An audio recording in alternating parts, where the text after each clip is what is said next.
Hey folks, this clip is brought to you by Rattle and Snap Tennessee Whiskey from Lockstill Distillery. Make your own luck just like Tennessee football's fast-paced Rattle and Snap offense with Rattle and Snap Tennessee Whiskey. All right, Charlie Burris, Zach Reagan, A to Z Sports Big Orange podcast. Yet another midweek segment here. We just completed talking about what our predictions are for our brackets. We filled out our brackets on a video here. You can go watch that on the A to Z Sports Nashville YouTube channel. Like, subscribe, hit the notification bell, I think is what the kids would say for you to do on here. So please do all of that. But you can go back and watch that video. And then this one, we're going to talk about an interview that Josh Heupel did with our friend Emily Proud over 247 Sports. We need to get her on the show. She's a Tennessee fan and was in Tennessee media when I was around Tennessee media. But she got to interview Heupel. So we need to ask her how to make that happen because we need to get him on this show too. But she interviewed him and asked him about the rule changes that are coming up, specifically the one that was there in an effort to shorten college football games and what effect they might have. I think in particular, the one that people have looked at is the no clock stoppages on first downs. So you get a first down now, the clock stops until the ball is set, and that will probably be going away this offseason. It's they're going to NFL rules, and she asked him about that. So we'll just listen to that really quickly. His answer there, and then Zach and I will talk about it. So here's Coach Hype. On how you play football and the tempo style of offense you have, how would these potential rule changes affect the way that you coach in game? Yeah, depending which ones actually get passed, they may have some effect, and some of them may not have any effect on how we actually coach during the course of the game. The clock, no matter what they decide, is going to be the same for both sides, both teams during the course of play, and so there may be some subtle tweaks to what we do, but all in all, if there's more consistency in the length of the game, I think it's probably a positive for college football. As always, a diplomatic response from Heupel here. But Zach, your quick thoughts on that? Yeah, I mean, that was kind of what I expected from him. One, he's never going to tip his hand and say if he's worried or not, or complain. Not really his style. We've seen a lot of complaining from Nick Saban, other coaches. Heupel just kind of rolls with whatever he's got to deal with, and that's always been his philosophy. Even when he was at UCF, it was whatever the rules are, we got to figure out how to make the best use of it. Instead of complaining, let's go out here and figure out how the offense will operate.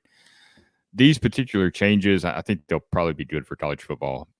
I get tired of the 4-hour plus games, especially with stuff like us where we're working during these games, and a game that starts at 8, it's a bit late on those nights. So I think a lot of people probably feel that same way, at least that work in college football or play the sport, coach the sport.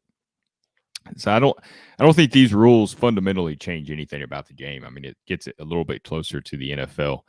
The only one that could slightly maybe come close to having an impact, I think, is the first down deal where they're not stopping the clock. For Tennessee, they run a lot of plays, right? But they do slow things down at times.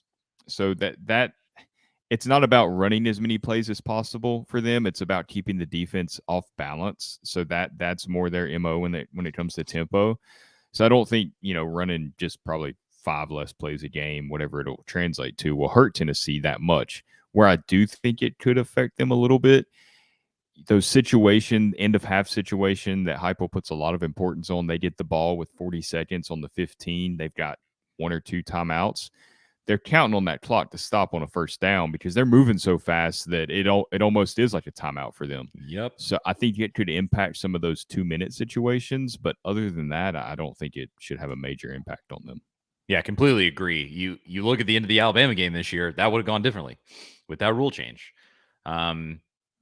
So that there will be impact there to whatever extent. I think you can mitigate that, and you just have to be prepared for it.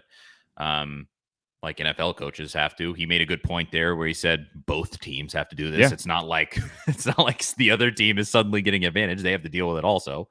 Yeah, but other teams usually take a knee or don't really try to score in that situation a lot of times. Few things go better with a Tennessee sports victory than an awesome whiskey. And actually, me and Jonathan Crompton had a drink of whiskey during the postgame show of every football win this past season. And more specifically, we had Rattle and Snap Tennessee Select Straight Whiskey. You can see it right there behind me. Log Still Distillery has released a new Tennessee whiskey product line called Rattle and Snap Tennessee Whiskey, named after a long-forgotten game of chance. Rattle and Snap is a whiskey for those who make their own luck. There's a 4-year and an 8-year version of Rattle and Snap whiskey. And actually, this one behind me is the 4-year version right here. It's perfect for making your favorite whiskey cocktails or just drinking neat. It's really great stuff. And I mean, you can see it there. The bottle looks great too. You can find Rattle and Snap right now in stores across Tennessee. And Rattle and Snap is also available in Kentucky, Indiana, and Mississippi. So run, don't walk to get yourself some Rattle and Snap whiskey. And follow Rattle and Snap on Instagram at Rattle and Snap Whiskey. That is Rattle and Snap Tennessee Select Straight Whiskey. And outside of that, I don't know why he would change much at all. I think there's really a case to be made that in some sense, it kind of works in his favor in 2 ways. If Tennessee has a big lead, which they did a bunch this last season, it makes the clock run faster. You can run your plays and the clock never stops. So if you're getting first downs and moving the ball, and then also for the defense, there's going to be less plays overall. I think I saw somebody's assessment that says that that rule change would theoretically shorten most games by like 8 plays or 7 plays or something. That's when Tennessee's running 99 plays on defense. 7 plays off would probably be pretty good. Yeah. So, it works there, theoretically works to their advantage there a little bit. So I think he knows that. He's a super smart guy. He's super innovative. He's been so forward thinking with what he does on offense. I don't foresee a problem there at all. I don't think he does either. And I would be shocked if there is any kind of a big problem with that. So I like it a lot. I think obviously at this point, why would we not implicitly trust this guy? Best season in 20 years and has a good recruiting class coming in and has good transfers coming in. And it seems like the future is bright. The only thing that could maybe hurt is if Saban actually got his way with his complaining. This isn't on the table in terms of these proposed rule changes. But if eventually in years to come, Saban was able to, what would the word be? Not gerrymander, pander his way into having rule changes where it was like after each play, you have to give the defense an opportunity to sub. I think that's what Saban has brought up as a proposal. Now, if that changed, that would be one thing, but that would work. That would really be hypocritical as a rule change because it would work exactly to the opposite end of this rule change because it would likely lengthen games. But here's the reality on lengthening games. Just do less commercials, please. Now I get it. ESPN, shorten halftime. And that too. That's a big thing in the NFL. Noticeably shorter halftime. Yeah, it's like 12 minutes. Yes. I would not mind that at all. But you got to get the band out there and be able to watch them play. Which I like this. That's not a shot at the Pride of the Southland band. It's just a college football tradition. When you were in media, how often did you watch the halftime show? Well, in the Neyland press box, you're locked in there, and yeah, you are. But I was hear usually immediately after I finished doing whatever I was going to do. I went straight to the food buffet line. Yeah, the buffet line. Me too. If we're being totally honest, yeah, I was going to get my my Calhouns from the buffet line. Yeah, it's I love it as a tradition. It's something that obviously sets college football apart from pro, but it is also one of the things that might be keeping games a little bit longer than they should be. But yeah, I look to ESPN, CBS. I mean, they just, especially CBS, like offensively run crazy amounts of commercials. Just a ridiculous amount of commercials. Every timeout, every stoppage of play, everything. We got to go. All right, go to TV, go to the timeout. And I can't stand that. But of course, I mean, the reality of that situation is this. Television and cable and everything is in kind of in the crapper, so to speak. Everything has moved towards cutting the cord and all those things. And so they're all locked into these massive deals to air these games, and they have to make back the money that they shelled out to all of these leagues, and so that they have to part's air out all of those college commercials. football's control. Yeah, as somebody, I can't say too much because we love our sponsors on this show, and they keep us afloat. And the same thing is true for ESPN. But the reality is, they could easily shorten games that way by just going, okay, we're gonna max out on commercials here, and enough is enough. When a guy goes down with a fake injury, when Lane Kiffin's team is playing, you can't go to commercial every single time.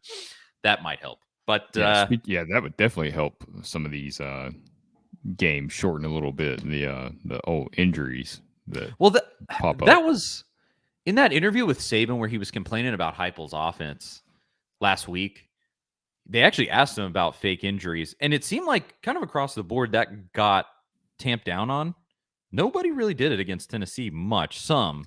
It wasn't as egregious as the Ole Miss game in 2021. Kentucky in 2021 did it quite a bit as well in that shootout. I remember that. It wasn't as bad. I know Heupel made a quip about it earlier this year. In fact, he referenced the Ole Miss game. So it was pretty funny that he didn't really straight up say Ole Miss was faking injuries, but he strongly alluded to it. Also, on the Bussin' with the Boys interview last spring, he brought up the Ole Miss game, which kind of goes into that pettiness that we've talked about that we like so much about him. But I do think the Saban deal is one thing that people are worried about when it comes to Heupel's offense and a potential rule change.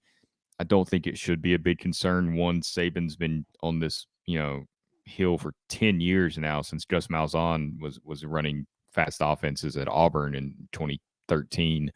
Nothing's ever really been done about it as far as the stream that Saban wanted to go. If Saban had his way, everybody be snapping the ball with 2 seconds to go on the play clock, and you get sub and do all these things. But the main reason I don't think it's a concern is that this wasn't geared towards player safety in any way. This was purely these rule proposals, which get voted on April 20th, I believe. It's just to speed up the game. Nothing to do with player safety. None of that wasn't anything that where you're almost getting into that territory where they want to pass a rule that will impact Tennessee's offense. That's a completely different discussion that's not necessarily being had at this point. Hopefully nothing ever comes of that. I mean, the real win there would be if Saban would just retire and leave us all alone, but he's a cyborg and he's probably going to outlive us all. So I think that's it. Unless you have a whole bunch of other hot takes as far as this stuff goes. Anything else, Zach, before we bounce out for another week of the Big Orange Podcast? No, I mean, that's it. Now as we gear up for spring practice, starting next Monday, and be a lot more to talk about and discuss, especially next Monday, first day of spring practice. We'll see how that goes. I'm sure there'll be a lot of hot takes out there, and we'll be able to go over all of those. Should be a lot of fun. Spring ball always is. Go watch our other videos on the A to Z Sports Nashville YouTube channel. We had a whole week of them and a whole hour and a half long podcast at the beginning of the week. So go check out all of that and rate, review, subscribe, notification bells, like buttons, yada, yada, yada. You know what to do. You're here. You made it this far. So thanks for watching so much, and we will talk to y'all next week. See you guys then.